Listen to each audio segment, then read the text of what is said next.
আজকের আলোচ্য বিষয় বৃহস্পতির ক্ষেত্রে জাল চিহ্ন। বৃহস্পতির ক্ষেত্রে জাল চিহ্ন থাকলে জাতক জাতিকাদের কি প্রভাব পড়ে, কি খারাপ হয় কি ভালো হয়, সেই নিয়েই আপনাদের বিস্তারিত আলোচনা করছি। এই যে তর্জনী আঙুলের নিচে এই জায়গাটা হচ্ছে বৃহস্পতির ক্ষেত্র, এখানে জাল চিহ্ন থাকলে জাতক জাতিকাদের কি হয়। বৃহস্পতির ক্ষেত্রে জাল চিহ্ন থাকলে সেই সব জাতক জাতিকাদের অহংকার বেশি হয় ও অহংকারের ক্ষমতায় দর্প, উচ্চাকাঙ্ক্ষা সিদ্ধির জন্য যে কোনো কাজ এবং খারাপ কাজ করতে এরা পিছপা হয় না, একই সঙ্গে অনেক কাজে লিপ্ত থাকে। এই সব জাতক জাতিকারা একই সঙ্গে অনেক কাজে লিপ্ত থাকে। তাহলে এই বৃহস্পতির ক্ষেত্রে জাল চিহ্ন থাকলে এই সব জাতক জাতিকাদের নিজের দর্প, উচ্চাকাঙ্ক্ষার এবং সিদ্ধির জন্য যে কোনো কাজ পিছপা হবে না। বোঝা গেল? আজকে এই পর্যন্ত।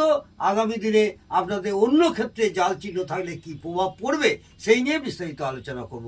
জয় মাতা।